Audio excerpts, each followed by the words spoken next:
A video has been circulating on social media showing former Ekurhuleni Mayor Mzwandile Masina being removed from the council chambers. To get clarity on this, I am now joined by the former Mayor Mzwandile Masina himself. Good evening, Councillor Masina, and thank you very much for your time and joining us tonight here on In Focus. It's really a disturbing scene that we are seeing here. Yourself being violently removed from the council chambers by the Ekurhuleni Metro Police. What led to the Metro Police being called into the chamber and you being removed so violently? Well, we presented as the ANC-led caucus the alternative State of the City's address, which annoyed the mayor, and then she had no alternative but to call the bouncers, the bodyguards, and private security guards to remove us from chamber. And she forgot that we were elected. In fact, it was a long standoff that started when we presented the alternative State of the City. But what brought to almost the collapse of the meeting was when the mayor lied to council and presented Rule 101 questions, which she did not distribute to us as council and that led to the collapse of the meeting. And then she obviously, through the speaker, had to use the iron hand of the bouncers, the bodyguards, to remove us. I was badly beaten as a person, and I am still ashamed that as an elected public rep, I could be manhandled that way, because there was no fight there. We just differed with them in terms of what were the issues that they needed to ensure that they meet the requirements of council. But they opted to use the iron fist and humiliate us, and I accept that the ANC lost power, so everyone who feels that we are powerless will attack us, and I was attacked, and yeah, that's where we are. Now, there are allegations that you threatened to assault a member of council, this time a member of the EFF in particular. Any truth to those allegations? No, it's a lie. EFF and ourselves are very much together. So there was no threat to anybody. There was no fight. That's why there was no need for them to bring bouncers there, because they just needed to up their thinking capacity and defeat the ANC. And the ANC was raising quite fundamental issues, so there was no issue at all that would have required them to manhandle me and to assault me. Actually, I will be opening a case against the mayor, the speaker, and the MMC of police tomorrow, because there was no need for what they have done. I'm a public rep. I have all the rights in council to raise my issues. I never threw any bottles. All what I did, I called the point of orders when the speaker was ignoring the clearing mistakes. In fact, the speaker even wanted the officials of council who are in the presidium to lie about the fact that they had received the questions which they did not receive. And that's what brought to the collapse of the meeting. But they were determined to remove not just me, but the entire ANC. Because when the ANC came to protect me as their leader, they were also closed down and they could not come back to council. So they proceeded on their own. Yeah. So if you listen to the audio of one of those videos there, one of the person holding the camera saying it's your members who attacked our members first. What are they referring to? There is not a single member of the ANC who attacked any members of the opposition. It is untrue. All what they are trying to do, the madam and her team, they're incompetent in terms of dealing with substantive issues. So now they are resorting to violence, and I have become the target.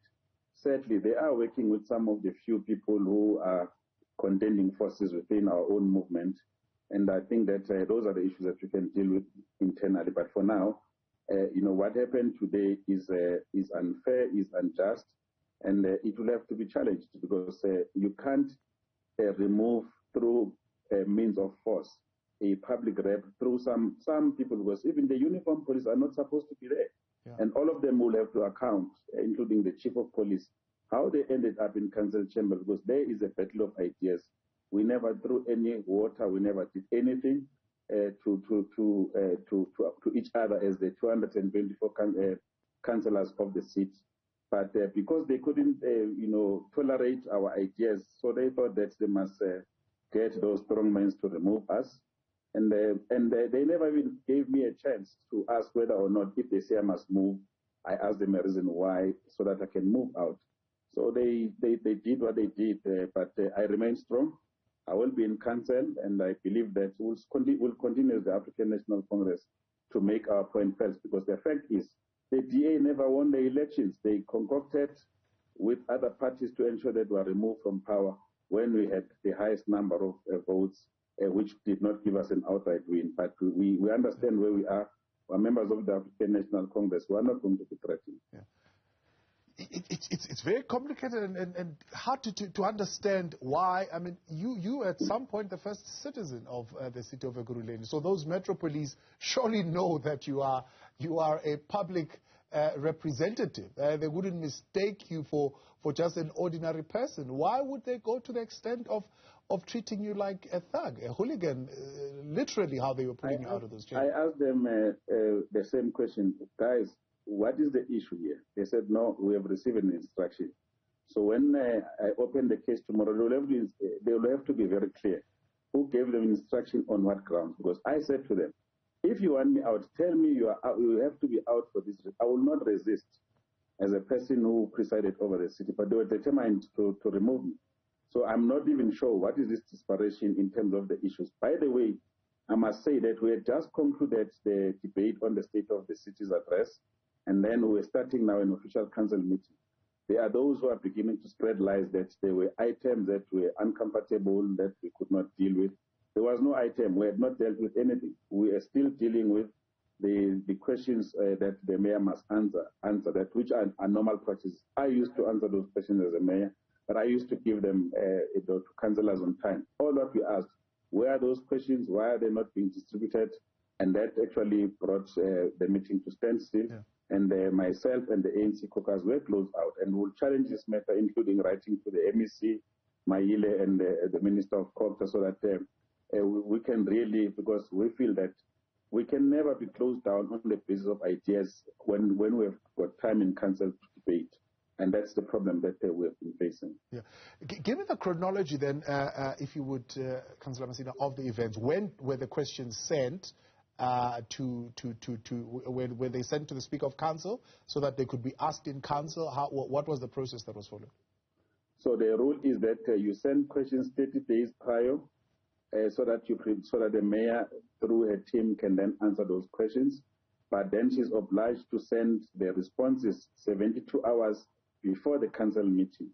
That did not occur, so we had to ask.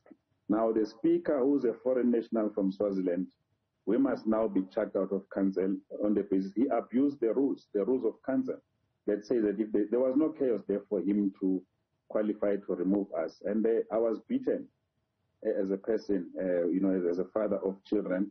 I was beaten up for no reason by those officers. I will open a case for the mayor, the MMC, and the Speaker, and they will have to identify those people who dragged me out of council like I'm a hooligan, because I did not understand why they did not ask me to leave, because I was going to leave if they insisted that I needed to leave. In the interest of transparency, I am going to speak to the Speaker of the Democratic Alliance in Ekurhuleni after this conversation. If you had the Speaker on right now, what question would you want to ask the Speaker? What did I do for me to be singled out? Because the entire caucus of the ANC was up in arms when the mayor could not justify on these questions that they did not have. And secondly, you must ask him, at what point did all those who were at the presidium today receive those questions from the office of the mayor? Because I condemned and I challenged him in council. He could not provide evidence. None of them had those questions prior the mayor tabling those questions. And we can verify this through emails, because they can send you and tell you, I will tell you who was at the presidium, and I will tell you who did not have those questions at a particular point in time when the mayor presented, which was 3 minutes past, which was 15:03, basically. None of those who were sitting there in the table with them, advising them, had the questions from the mayor, and they all confessed that they actually don't have questions. He was coercing them to lie to the public that they have received the questions to the mayor.